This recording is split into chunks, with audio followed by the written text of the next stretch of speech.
Seguimos compartiendo la transmisión especial desde la Plaza del Sesqui Centenario en una jornada histórica de visibilización en el marco de estas actividades que se desarrollan a nivel nacional en Argentina en diferentes puntos del país. Y nosotros aquí en Villa Mercedes, desde la UNSL, con nuestra transmisión especial a través de la 97.5 y en los canales oficiales de FICA y FASEGIS.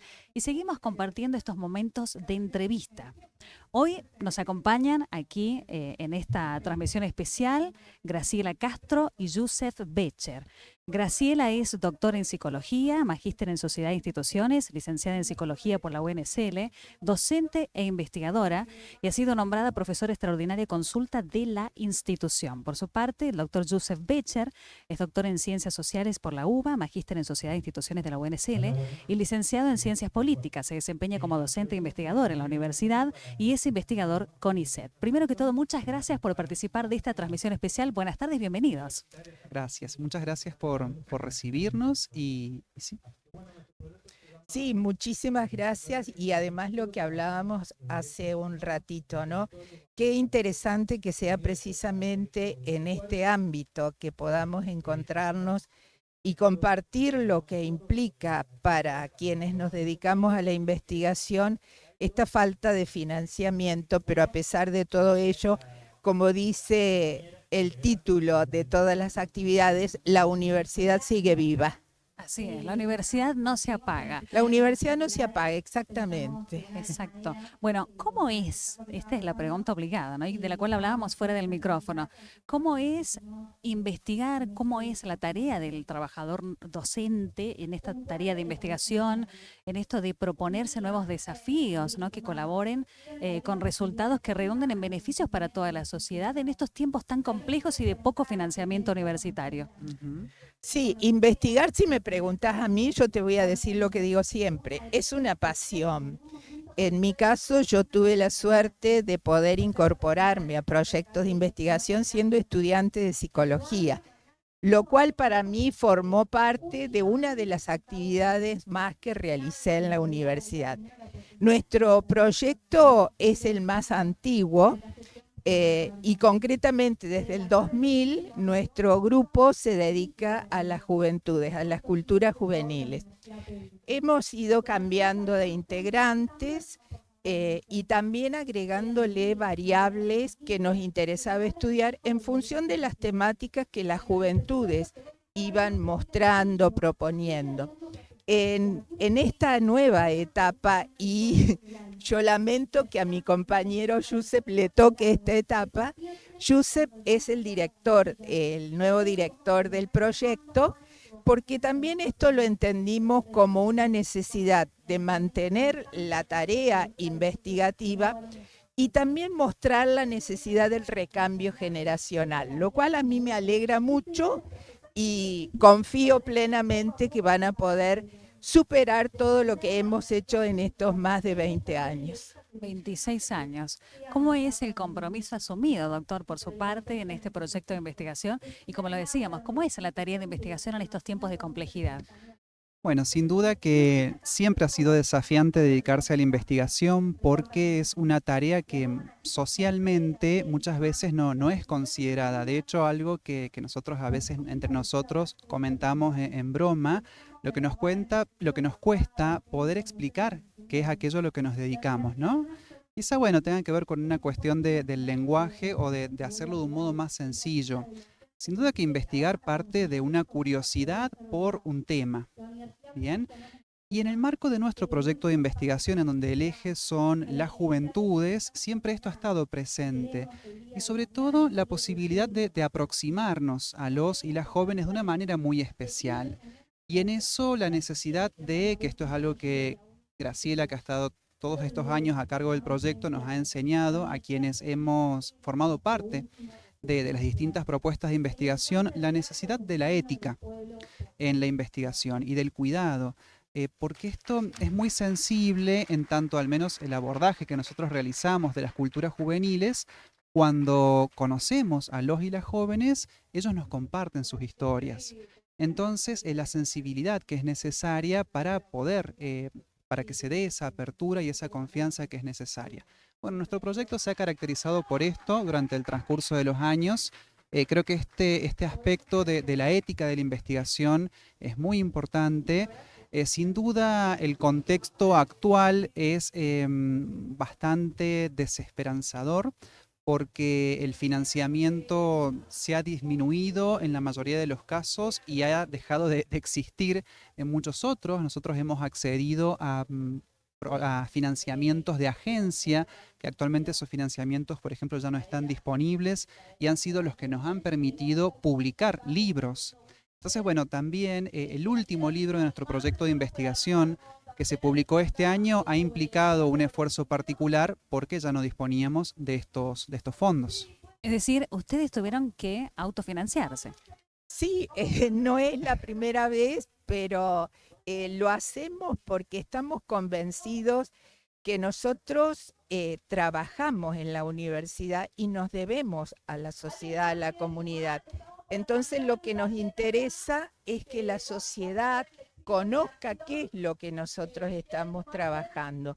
De allí que por más esfuerzo económico que obviamente implica, y no es porque nos sobre el dinero, sino porque consideramos que es un compromiso con la sociedad. Y esto es importante que los nuevos investigadores, más allá de esta situación de desesperanza que señala Josep, que yo la comprendo, pero que puedan entender que investigar forma parte esencial de la construcción del conocimiento y con la construcción del conocimiento tiene que ser disfrute, no tortura, no por más que implica sí esfuerzo, estar escribiendo, estar leyendo, como en el caso de nuestro proyecto que tiene un enfoque cualitativo. Bueno, nosotros hemos transitado con jóvenes marchas, actividades, pero tiene que ser un disfrute. Esa es la única manera que se entiende por qué razón seguimos en la universidad, más allá de todos estos sinsabores que estamos atravesando. Y eso es lo que nos tiene que impulsar, nos tiene que estimular para decir, es posible que sigamos vivos, que sigamos construyendo y apostando por la universidad pública. Redoblando esfuerzos en esta época de desfinanciamiento, en un escenario donde parece que las universidades son el objetivo de algo que no se llega a dilucidar, por lo menos en concreto, sobre todo cuando hablamos de la no aplicación de una ley, ¿no? Que ya tenemos una ley de financiamiento universitario. ¿Ustedes qué opinan acerca de eso? A mí me parece que es muy importante que la sociedad toda comprenda que si bien en las universidades se lucha por una cuestión salarial, pero yo creo que quien ha tenido la posibilidad de pasar por una universidad y universidad pública, aunque no haya terminado la carrera, seguramente salió de esos pasillos, de esas aulas distintos, porque la esencia, vuelvo a insistir, es el conocimiento, es darnos cuenta qué es lo que nos rodea, plantearnos preguntas, buscar respuestas y maneras de contribuir a la sociedad. Entonces, duele que a veces no se comprenda hacia afuera cuál es el sentido que las universidades permanezcan. ¿Sí? Desde lo social, por supuesto que con este gobierno nacional, las ciencias sociales estamos totalmente desprotegidas. Josep hablaba del caso de agencia, que es la agencia de investigación que existía hasta el anterior gobierno. Bueno, los nuevos proyectos que este gobierno está convocando están dirigidos a las ciencias exactas, no a las ciencias sociales. Y pensemos simplemente el papel que tuvieron las ciencias exactas y sociales durante la pandemia. Si estamos acá sentadas, es porque existió la ciencia, porque existe la ciencia, porque existieron vacunas, porque existieron barbijos y existieron posibilidades de desarrollarnos, pero también desde las ciencias sociales se conoció cuál era la situación de las comunidades, las violencias intrafamiliares, lo que implicaba la presencia de las redes. Entonces, eso es importante que se conozca. Ojalá lo logremos. También es cierto que en este último tiempo, particularmente desde que asumió el nuevo gobierno, hemos tenido que enfrentar muchos prejuicios acerca de lo que implica la docencia y la investigación científica. Esto, bueno, en particular para las ciencias sociales, como decía Graciela, en donde parece que somos las ciencias inútiles, que no producimos un conocimiento que tenga un impacto social. Y bueno, como también decía Graciela, justamente la pandemia fue un ejemplo de la importancia de las ciencias sociales para conocer justamente la incidencia de la pandemia, por ejemplo, en lo que tiene que ver con los jóvenes, que es a lo que nosotros nos dedicamos, qué es lo que esto significó para los jóvenes o para el trabajo de cuidados también, que esto es un eje de nuestro proyecto de investigación. Y es un tiempo difícil porque esto ha logrado instalarse, entonces la función que nosotros tenemos desde la universidad es lograr deconstruir esos prejuicios y creo que en esto todos tenemos que involucrarnos.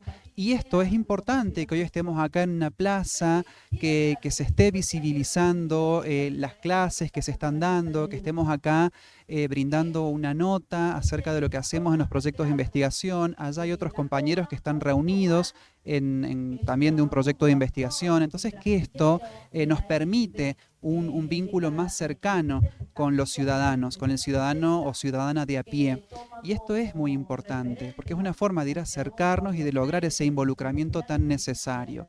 La ley es muy importante, pero si no hacemos que este reclamo se vuelva colectivo, va a ser muy difícil lograr la fuerza necesaria para que el gobierno revierta sus decisiones y que efectivamente se ejecute esta ley.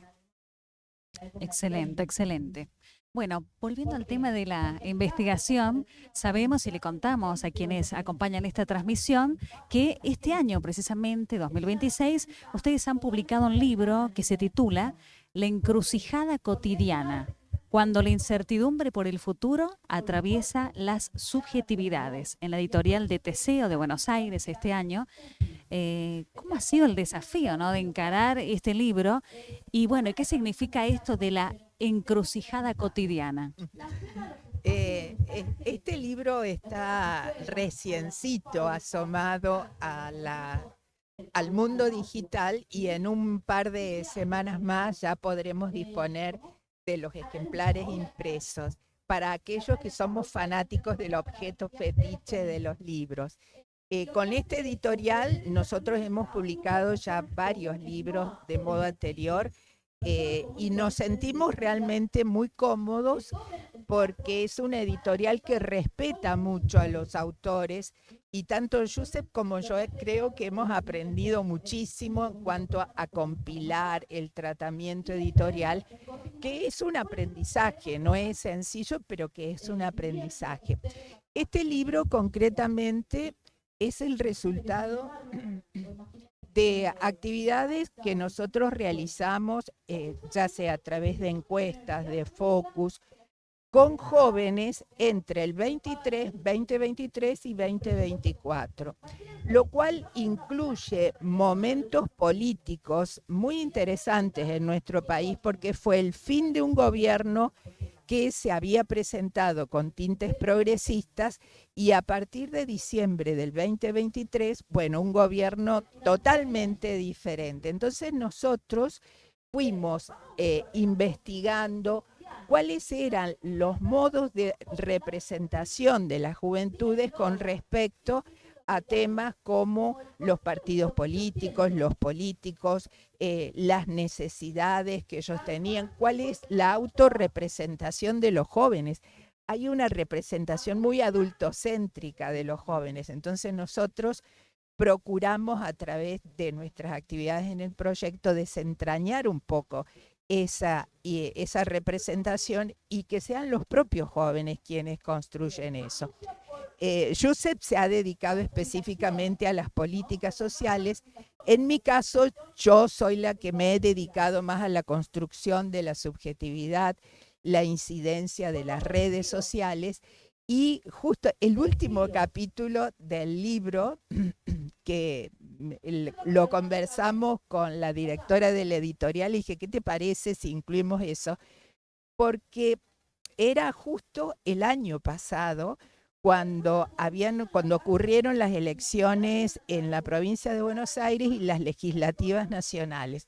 Entonces, a partir de las investigaciones, de las encuestas que nosotros veníamos realizando y los focus, lo que comenzamos a advertir es esa sensación que ya García Linera lo plantea, esta cuestión liminal del tiempo liminal, o sea, no hay certeza frente al futuro.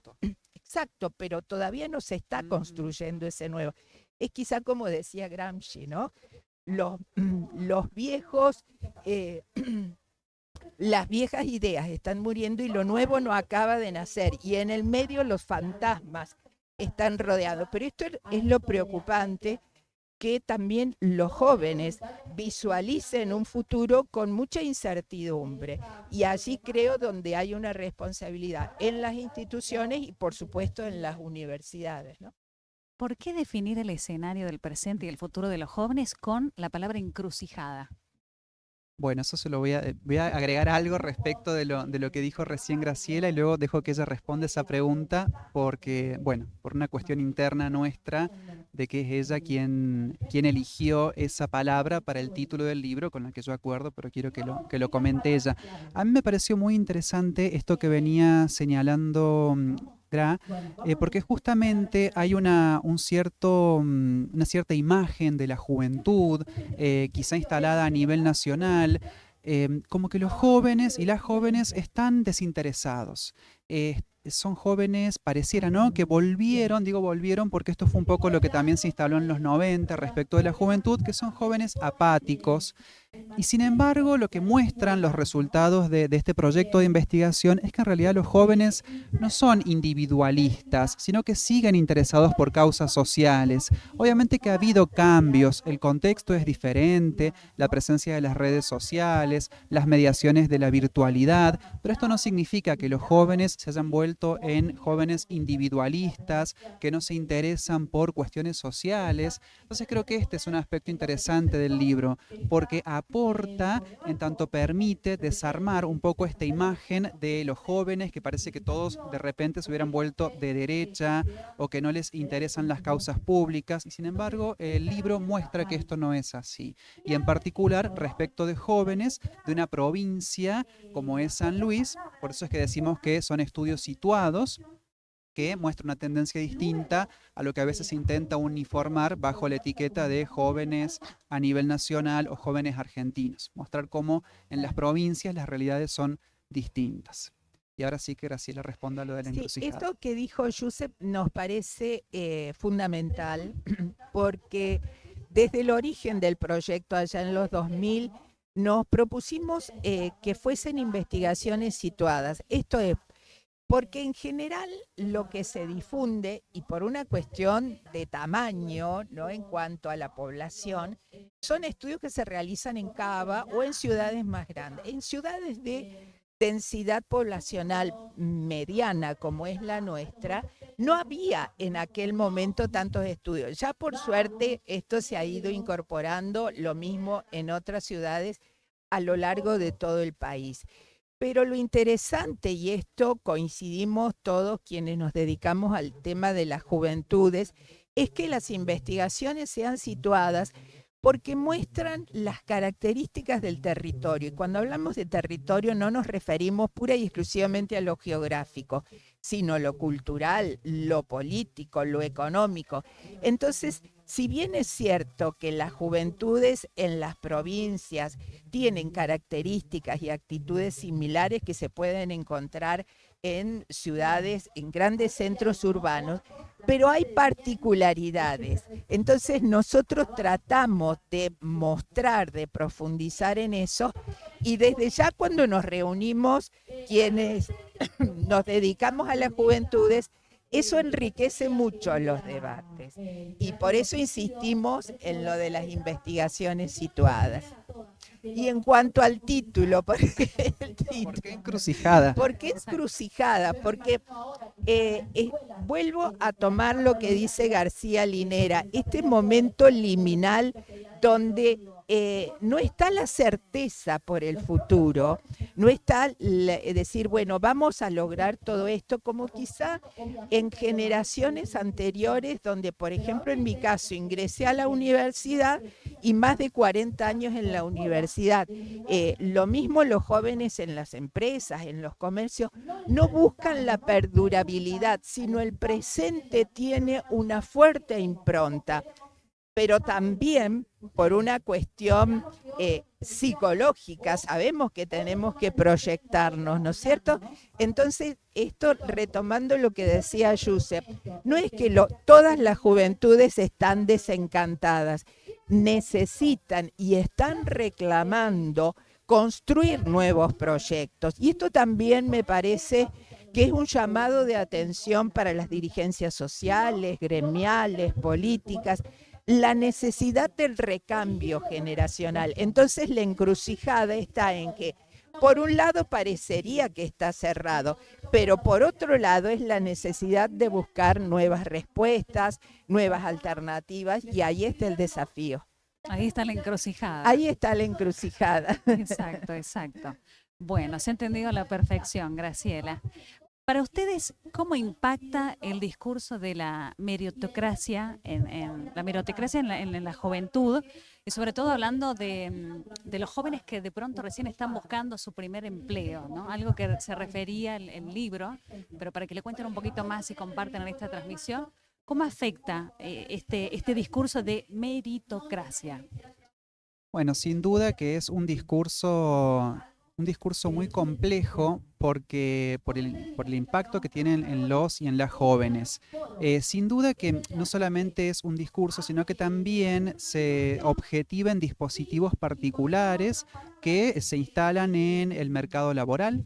Entonces, cuando los jóvenes van a buscar un trabajo, esa meritocracia está mediando esas posibilidades de inserción que ellos tienen. Entonces, se les exige, por ejemplo, determinados capitales con los cuales las jóvenes en principio no cuentan, porque muchas veces es su primera experiencia laboral.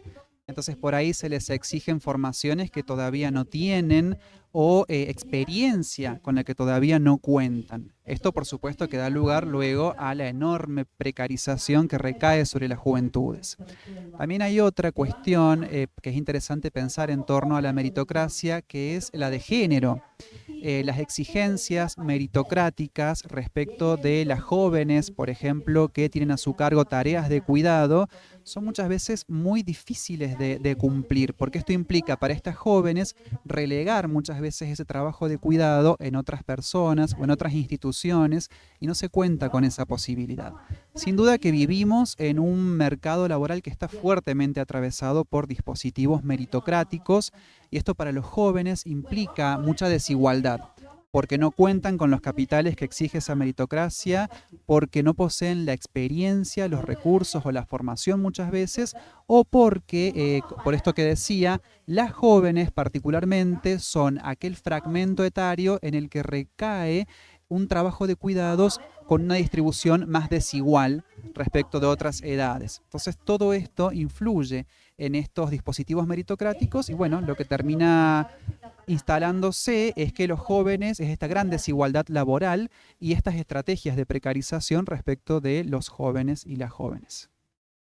Hace unos ratitos atrás, Graciela hablaba acerca del último capítulo del libro. Me quedé pensando en esto de las tecnologías, de las nuevas formas de comunicación. ¿Cómo han podido analizar, por lo que he leído en el libro, estas nuevas formas de comunicarse, pero estas nuevas formas institucionales, ¿no? de comunicación, sobre todo cuando hablamos de un Estado que parece no tener rostro, ¿no? Que se encuentra en la virtualidad o en las respuestas automáticas de un chat? ¿Cómo atraviesan los jóvenes, ¿no? ¿Cómo se les presenta el Estado? Un Estado que parece que no tiene cara o que ya no hay un face to face, ¿no? Para, por ejemplo, recurrir a ese Estado. Sí, Josep lo trabaja bastante bien, mejor dicho, lo trabaja muy bien, ¿no? Lo que quise decir, lo trabaja bastante en su área, que son las políticas públicas y el acercamiento en cuanto a los programas de transferencia condicionada.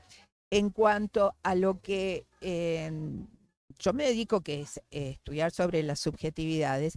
Sin lugar a dudas, el papel de las redes desde la pandemia para acá ya se transformó en algo habitual, no solamente en el caso de las juventudes, sino también los adultos. Eh, a veces nos sucede que con personas no nos vemos con asiduidad, pero estamos permanentemente en contacto a través de las redes y de este objeto que nos persigue a todos lados, ¿no? Entonces no se trata de desacreditar la herramienta, porque al igual que la inteligencia artificial, son herramientas. El tema es para qué utilizamos nosotros eso.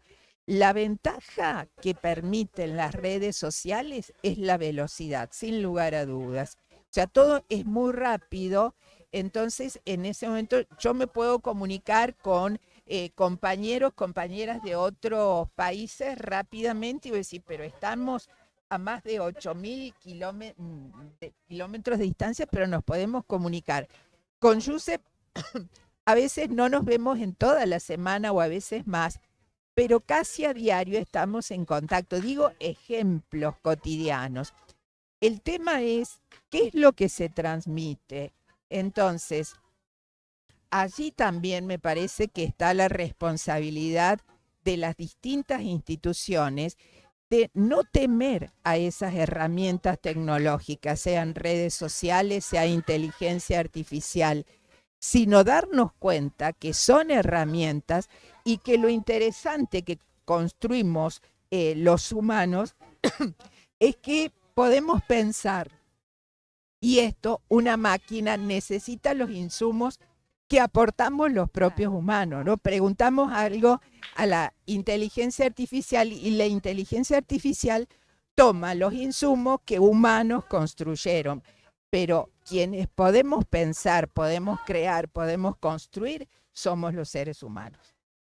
Sí, retomando esto que dice Gra, creo que hay cierto prejuicio en torno a la virtualidad y en torno a la relación de los jóvenes con la virtualidad. Primero hay que tener en cuenta las brechas digitales. No todos los y las jóvenes tienen el mismo acceso a los dispositivos tecnológicos y a las redes de Internet. De hecho, la provincia de San Luis quizás sea un caso particular por el acceso que acá hay a partir de las políticas de inclusión digital y de acceso a Internet. Esto por un lado, ¿no? Y por otro lado también la apropiación diferencial, esta imagen de que los jóvenes son nativas digitales. Bueno, si algo nos demostró la pandemia es que esto no es tal, que esta categoría de nativos digitales tiene que ver en realidad con apropiaciones diferenciales y adquisición de capacidades en el uso de las tecnologías que son distintas. No es que todos los jóvenes nacen con una esencia o una naturaleza que los hace más predispuestos o predispuestas para el uso de los dispositivos tecnológicos.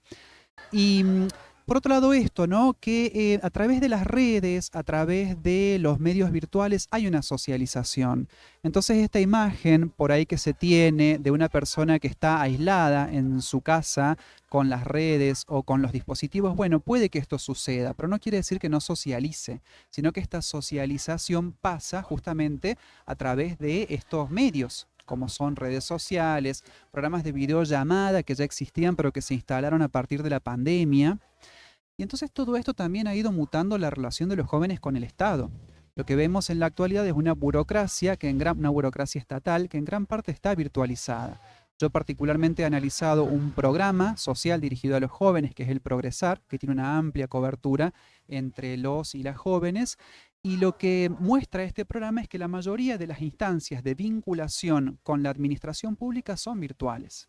Quizá porque es un programa dirigido a los y las jóvenes, entonces se refuerza esta cuestión tecnológica pensando esto que decía antes, de que esta idea de que los jóvenes están más vinculados con la tecnología que otras edades. Y lo que se ve es que estos dispositivos estatales sí han ido supliendo instancias presenciales que antes existían. Y esto en este sentido sí ha ido individualizando. No quiere decir que no haya socialización, pero sí que es una socialización distinta y que al menos la relación con la burocracia estatal sí está más individualizada. Antes los y las jóvenes, al acercarse a las burocracias estatales, como podía ser ir a ANSES, la presencialidad les permitía ciertas concesiones. conocer al empleado, conocer a la empleada, obtener un turno de una manera más sencilla, más rápida, presentar un trámite y que esto fuese más ameno, o una duda que surgía por cómo se hace determinado trámite. Entonces, acceder a ese conocimiento que la presencialidad permitía, bueno, esto en la virtualidad pareciera que ya no es posible, o que al menos no es de la misma forma. Esto es lo que ha ido cambiando en cuanto a esta relación con el Estado. Cuántas cosas, ¿no? Por saber, cuántas nuevas realidades que vemos que seguramente se podrán descubrir en este libro, ¿no? En La encrucijada Sí, cotidiana. les invitamos que lo lean y nos comenten. No sé si se ve el libro. A ver, le vamos a decir, ¿se ve la portada del libro? Esa es la portada. ¿Dónde lo pueden obtener las personas que quieran leerlo, el libro? Se puede bajar desde la propia editorial. Todos los libros se pueden bajar gratuitamente. Sí. Y bueno, esperamos que en un par de semanas podamos disponer de algunos ejemplares impresos, porque también esto tiene sus costos, vamos a ser sinceros. Entonces nosotros solicitamos a la editorial comprar, que nos editen una cantidad pequeña de libros impresos, pero lo habitual, y yo creo que todo el mundo está acostumbrado, es a leer de modo digital gratuitamente. Excelente. Bueno, Graciela Castro, Joseph Becher, muchísimas gracias por Gracias haber a vos. venido Gracias aquí a a la vos. plaza a compartir con nosotros Gracias a esta la jornada. universidad que nos permite esto, a la Exacto. universidad pública. Bueno, será hasta la próxima entonces. Con todo gusto. Sí, Hasta ¿cómo pronto. no? Gracias. Gracias. De esta manera seguimos compartiendo esta transmisión especial. Vamos al corte, enseguida volvemos con más.